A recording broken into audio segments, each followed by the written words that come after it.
भलाई करते रहो बहते पानी की तरह, बुराई खुद ब खुद लग जाएगी पानी में बहते कचरे की तरह। लोगों के काम आते रहिए, क्योंकि कुदरत का एक उसूल है, जिस कुएं से लोग पानी पी रहे होते हैं वह कुआं कभी सूखता नहीं। कभी कभी कुदरत हमें जानबूझकर ऐसे हालात में डालती है ताकि हम उन लोगों के चेहरे पर लगे नकाब देख सकें जिन पर हम आंख मूंद कर भरोसा करते हैं। जिंदगी में हमेशा ऐसे लोगों को पसंद करो जिनका दिल चेहरे से ज़्यादा खूबसूरत हो। विचारों की खूबसूरती कहीं से भी मिले चुरा लो, क्योंकि चेहरे की खूबसूरती तो उम्र के साथ ढल जाती है, मगर विचारों की खूबसूरती हमेशा दिल के करीब रहती है। माना परिस्थिति में जो तुम्हारा कर्तव्य है वही तुम्हारा धर्म है। कभी भी किसी चीज पर घमंड आने लगे तो एक मुर्दे को नहला लेना या शमशान का एक चक्कर लगा लेना। बेहतरीन से बेहतरीन लोग वहाँ राख हुए पड़े हैं। मत कर इतना अभिमान खुद पर। इंसान ईश्वर ने तेरे और मेरे जैसे न जाने कितनों को माटी से बनाकर माटी में मिला दिया। ऊपर वाले ने हम सबको हीरा ही बनाया है, लेकिन शर्त बस इतनी सी है कि जो जितना घिसे उतना ही चमकेगा।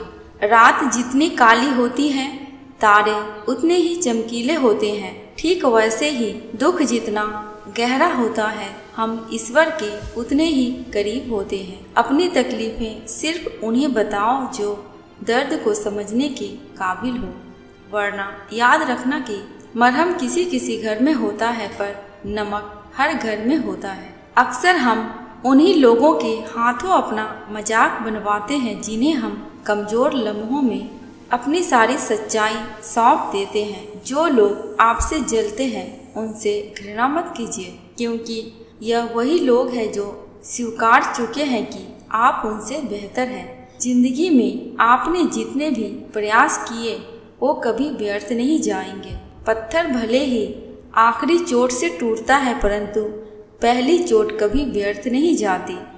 यह जरूर याद रखिए कि आप कुछ तो हैं, क्योंकि ऊपर वाला कोई भी चीज बेकार नहीं बनाता। तुम चलने की तैयारी तो करो, मंजिल बाहें फैलाकर तुम्हारे इंतजार में खड़ी है। झूठ बोलने से अच्छा है कड़वा सच बोला जाए। इससे आपको सच्चे शत्रु जरूर मिलेंगे, लेकिन झूठे मित्र नहीं। साथ रहकर जो छल करे उससे बड़ा कोई शत्रु नहीं, और जो मुंह पर तुम्हारी बुराई बता दे उससे बेहतर कोई मित्र नहीं। थोड़ी बहुत कमियां होना भी जरूरी है। इंसान हो तो इंसान लगना भी जरूरी है। जिंदगी बहुत छोटी है।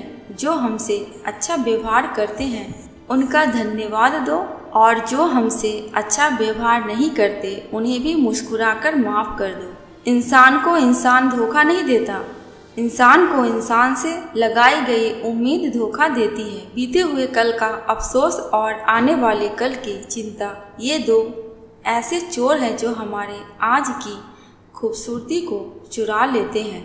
किसी की एक भूल पर नाराज होने से पहले अपनी 10 भूलों को भी गिन लेना चाहिए। इंसान एक दुकान है और जुबान उसका ताला। जब ताला खुलता है तब मालूम पड़ता है कि दुकान सोने की है या कोयले की। बोलने से पहले सोच लो कि क्या बोलना है, क्योंकि बोलने के बाद सोचा नहीं पछताया जाता है। शस्त्र केवल शरीर को घायल करते हैं, लेकिन शब्द आत्मा को भी घायल कर देते हैं। मदद सबकी कीजिए पर आशा किसी से मत कीजिए, क्योंकि मदद का सही मूल्य केवल भगवान दे सकते हैं, इंसान नहीं। पौधा कभी भी इस बात से व्यथित नहीं होता कि उसने कितने फूल खो दिए। वह सदैव नए फूलों के सृजन में लगा रहता है। जीवन में आपने कितना कुछ खो दिया, इस पीड़ा को भूलकर क्या आप नया कर सकते हैं? इसी सोच में जीवन की सार्थकता है।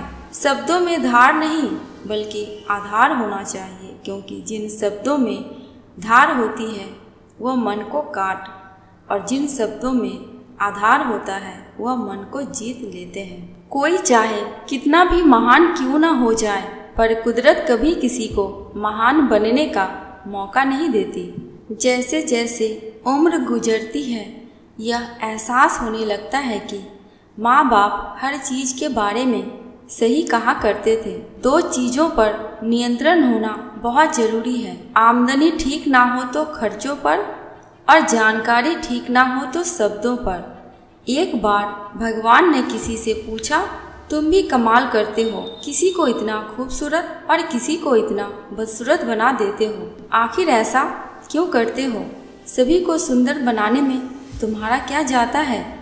भगवान ने मुस्कुराकर कहा, मैं जब मिट्टी गढ़ता हूँ तो सुंदरता और कुरूपता का अनुपात सभी के लिए बराबर ही लेता हूँ, पर किसी में सुंदरता बाहर रह जाती है और किसी में भीतर। हमेशा इन्हीं ब्रांडेड चीजों का इस्तेमाल करें। होठों के लिए सत्य, आवाज के लिए प्रार्थना, आंखों के लिए दया, हाथों के लिए दान, हृदय के लिए प्रेम, चेहरे के लिए हंसी और बड़ा बनने के लिए माफी।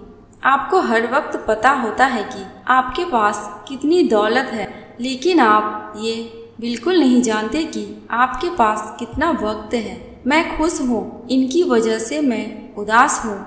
उनकी वजह से मन की स्थिति का जिम्मेदार दूसरों को ठहरा कर हम अपनी शक्ति को भूल जाते हैं। अब से यह कहिए, मैं उदास हूँ, नाराज हूँ, खुश हूँ, सिर्फ अपनी सोच की वजह से। जब कोई दुख आए तो उसे स्वीकार करके देखो। छोटा मोटा दुख प्रयोग करके देखो।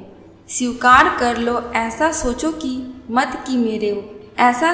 मत कि मेरे ऊपर कोई विपदा आ गई है। ऐसा सोचो ही मत कि परमात्मा मेरे साथ अन्याय कर रहा है। शिकायत लाओ ही मत, गिला शिकवा लाओ ही मत।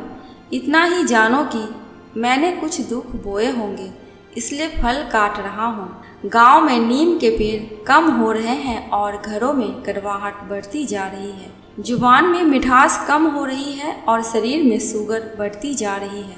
किसी महापुरुष ने सच ही कहा था कि जब किताबें सड़क किनारे रखकर बिकी और जूते कांच के शोरूम में बिकेंगे, तब समझ जाना कि लोगों को ज्ञान की नहीं, जूतों की जरूरत है। भगवान श्री कृष्ण कहते हैं कि कोई भी व्यक्ति आपके पास 3 परिस्थितियों में आता है, भाव से, अभाव से या फिर प्रभाव से। यदि वह भाव में आया है तो उसे प्रेम दीजिए, अभाव में आया है तो उसकी मदद करिए, और यदि प्रभाव में आया है तो प्रसन्न हो जाइए कि परमात्मा ने आपको इतनी क्षमता दी है। ये जिंदगी है, कई रंग दिखाएगी, कभी रुलाएगी तो कभी हंसाएगी। जो खामोशी से सह गया वह निखर जाएगा, जो भावनाओं में बह गया वो बिखर जाएगा। यदि पेड़ में उसकी क्षमता से अधिक फल लग जाए तो उसकी डालियां टूटना शुरू हो जाती है, और इंसान को औकात से ज़्यादा मिल जाए तो वह भी रिश्तों को तोड़ना शुरू कर देता है। नतीजा आहिस्ता आहिस्ता पेड़ फल से वंचित हो जाता है और इंसान रिश्तों से। ध्यान से सोचना इस बात को, पैसे हैं तो रिश्ते कम हैं, रिश्ते हैं तो पैसे कम हैं, दोनों है तो सेहत कम है, तीनों है तो जीवन कम है, कहीं कुछ है तो कहीं कुछ कम है। सब कुछ मिलना बहुत कठिन है। अगर है सब कुछ तो यही स्वर्ग है और हम स्वर्ग में हैं। कौन जी सका है जिंदगी अपने मुताबिक, हम सोचते कुछ और है और होता कुछ और है।